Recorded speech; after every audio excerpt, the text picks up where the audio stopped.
Hello दोस्तों, आप सभी को गुलाब जामुन जैसी मीठी मीठी नमस्कार। और उसी के साथ आप लोगों का स्वागत है मार्केट के पैचअप या ब्रेकअप शो में। आज के दिन हम डिस्कस करेंगे एक तो हमारी निफ्टी को, क्योंकि कल के दिन एक्सपायरी भी है, तो वहां पर क्या इंपॉर्टेंट लेवल्स निकल कर आते हैं और कैसी रह सकती है मार्केट की नीयत। उसी के साथ साथ कुछ इंपॉर्टेंट स्टॉक्स को चेकआउट करेंगे और साथ ही साथ जिन एसएमई आईपीओ की कल के दिन क्लोजिंग होने वाली है, तो वहां पर क्या रह सकती है लिस्टिंग स्ट्रेटजी, उन सभी को हम चेकआउट करने की कोशिश करेंगे। तो अभी से इस वीडियो को लाइक और चैनल को सब्सक्राइब कर दीजिएगा। अगर हम सबसे पहले आज के दिन का एफआई और डीआई डाटा चेकआउट करते हैं, तो एफआई ने आज के दिन 420 करोड़ की सेलिंग करी थी, वहीं पर डीआई ने 1030 करोड़ की बाइंग करी थी। फाइनली एफआई की तरफ से हमें सेलिंग का फिगर कम होते हुए देखने को मिल रहा है, जो मार्केट के लिए पॉजिटिव होने वाला है। उसी के साथ साथ अगर हम आईपीओ की बात कर लेते हैं जिनकी कल के दिन लिस्टिंग होने वाली है, तो वो आ जाते हैं वीवा ट्रेडकॉम, उसी के साथ साथ Karnika industries, Plada infotech services and sharp subs. सभी के सभी एसएमई आईपीओ होने वाले हैं। जैसा कि आप सभी को पता है कि एसएमई आईपीओ में मेरी लिस्टिंग स्ट्रेटेजी हमेशा सेम रहती है कि जब भी कोई भी एसएमई आईपीओ लिस्ट होता है, तो मैं वहां पर उसे इमीडिएट एग्जिट करने की कोशिश करता हूँ। ये मेरी पर्सनल लिस्टिंग स्ट्रेटेजी होती है, क्योंकि वहां पर हमें जनरली सर्किट देखने को मिल जाते हैं। अगर अपर सर्किट लगेगा फिर तो दिक्कत नहीं होती है, लेकिन अगर बाय चांस लोअर सर्किट लग गया, तो जब तक वो सर्किट खुलेगा नहीं तब तक हमारा एग्जिट होएगा नहीं।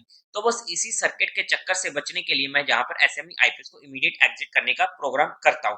पर्सनली मैंने जहां पर कोई भी चारों एसएमई आईपीओ में से अप्लाई नहीं किया था, और अगर अप्लाई ही नहीं करूंगा तो मेरे पास लोट होगा ही नहीं।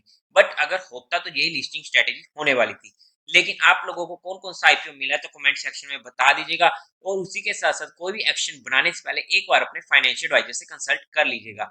अब अगर हम कुछ इंपॉर्टेंट स्टॉक्स की बात करते हैं, तो उससे पहले आप लोगों को म्यूचुअल फंड में या इंश्योरेंस सेगमेंट में कोई भी हेल्प चाहिए हो, या आपकी कोई भी क्वेरी हो, या फिर आपको कुछ भी ओपन करवाना हो, तो डिस्क्रिप्शन में आपको मेरा नंबर मिल जाएगा। आप मुझसे कांटेक्ट कर सकते हैं, आपकी क्वेरी को जल्दी से जल्दी सॉल्व कर दिया जाएगा। और उसी के साथ साथ आप लोग हमारा टेलीग्राम चैनल भी ज्वाइन कर सकते हैं। टेलीग्राम चैनल का लिंक भी आपको डिस्क्रिप्शन में मिल जाएगा, या फिर आप direct market love affair search करके वहां से भी ज्वाइन कर सकते हैं। अगर हम स्टॉक्स की बात करते हैं, तो सबसे पहला स्टॉक हमारे पास आ जाता है टेक्समैको रेल। जब ये स्टॉक जहां पर था तब हमने डिस्कस किया था, और वहां से हमें एक प्यारी मूव मिल भी चुकी थी।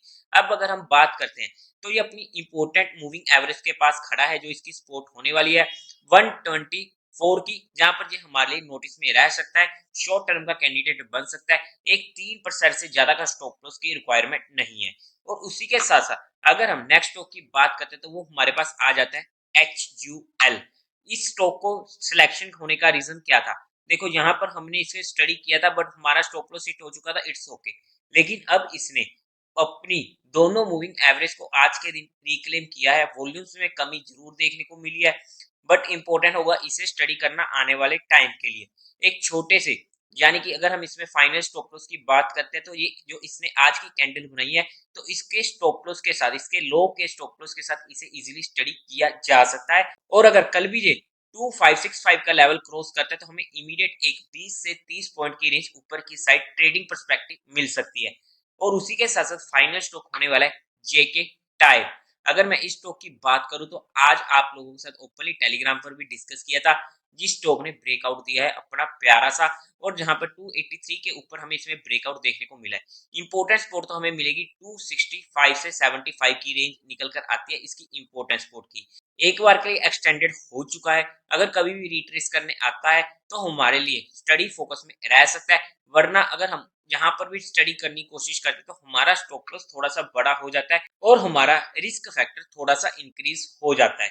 लेकिन जितने भी स्टॉक्स आप लोगों के साथ डिस्कस किए हैं, वो सिर्फ एजुकेशन पर्पस और लर्निंग पर्सपेक्टिव ही डिस्कस किए हैं। आप लोगों को इन्वेस्टमेंट या ट्रेडिंग करनी, तो एक बार अपने फाइनेंशियल एडवाइजर से कंसल्ट करके कोई एक्शन कीजिएगा।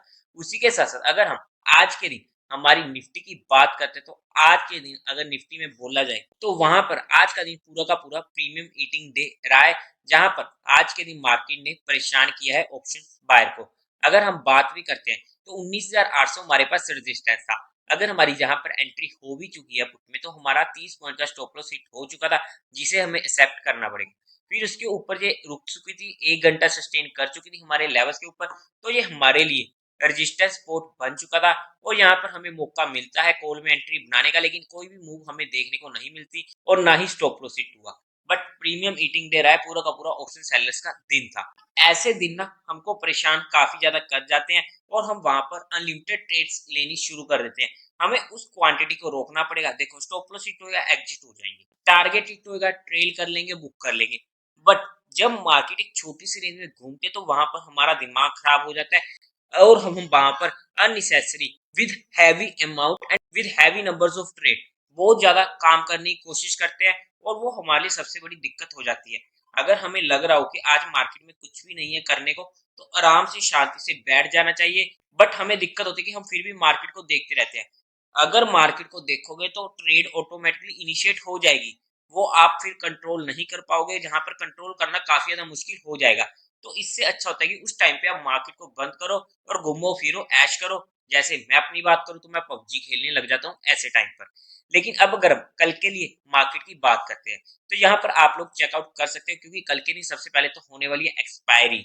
और यहाँ पर ऊपर की साइड हमें अच्छी कॉल सेलिंग और नीचे की साइड भी अच्छी पुट सेलिंग देखने को मिल रही है। मतलब कि डाटा को देखते हुए तो अभी तक ये लग रहा है कि मार्केट में कुछ भी काम नहीं होने वाला है। कल भी एक ऑप्शन सेलर्स का डे हो सकता है। ये purely on purely data basis पर बात कर रहे हैं। और यहाँ पर कल के दिन अगर फर्स्ट हाफ में ऑप्शन सेलिंग की स्ट्रेटेजी यूज भी की जाती है, मतलब कि दोनों साइड, ऊपर की साइड से कॉल सेल कर दिया और नीचे की साइड से पुट सेल करके हम आराम से प्रीमियम ईट कर सकते हैं फर्स्ट हाफ में। मतलब कि 9:30 से अगर 2 बजे तक इस स्ट्रेटेजी को यूज करते हैं और उसके बाद ट्रेल किया जाए, तो वहां पर इस स्ट्रेटेजी को इजीली यूज कर सकते हैं। बट फिर भी बेशक ऑप्शन सेलिंग ही क्यों ना हो, अगर बाय चांस वॉयलेंट मूव आ गया तो वहां पर हमारा स्टॉप लॉस होना चाहिए, अदरवाइज हमें काफी ज्यादा दिक्कत देखने को मिल जाती है। अगर फिर भी मैं लेवल्स की बात करूं तो हमारे पास मेजर लेवल जो निकल कर आएगा वो निकल कर आएगा 19,900 का रेजिस्टेंस के तौर पर, और इमीडिएट सपोर्ट हमें मिलेगी 19,715 की, जहां पर ये कल के दिन का जो हाई होने वाला था। ये हमारे पास इंपोर्टेंट लेवल्स निकल कर आते हैं। लेकिन अगर मुझे कल के दिन कोई ट्रेड मेरे लेवल्स पर इनिशिएट होते हुए देखने को मिली, तो वहां पर मैं कल की एक्सपायरी में काम करने की बजाय नेक्स्ट एक्सपायरी में काम करना प्रेफर करूंगा, स्पेशली अगर मुझे सेकंड हाफ में देखने को मिलता है। अगर कल की एक्सपायरी में काम करना भी हुआ तो काफी कम क्वांटिटी के साथ ही वहां पर मैं काम करने की कोशिश करूंगा। लेकिन बाय चांस अगर कॉल सेलर या पुट सेलर स्ट्रैप होते हुए देखने को मिले, तो वहां पर हमें सेकंड हाफ में अच्छी मूव देखने को मिल सकती है। लेकिन उसके चांसेस तभी ज्यादा होंगे जब वहां पर वो ट्रैप हो जाते हैं, और अगर ऐसा होता है तो मैं आप लोगों को टेलीग्राम चैनल पर अपडेट कर दूंगा। तो देवी और सज्जनों, उम्मीद है आप लोगों को ये वीडियो अच्छी लगी होगी। तो इस वीडियो को लाइक कीजिएगा, शेयर कीजिएगा और साथ ही साथ चैनल को सब्सक्राइब करें। हर हर महादेव।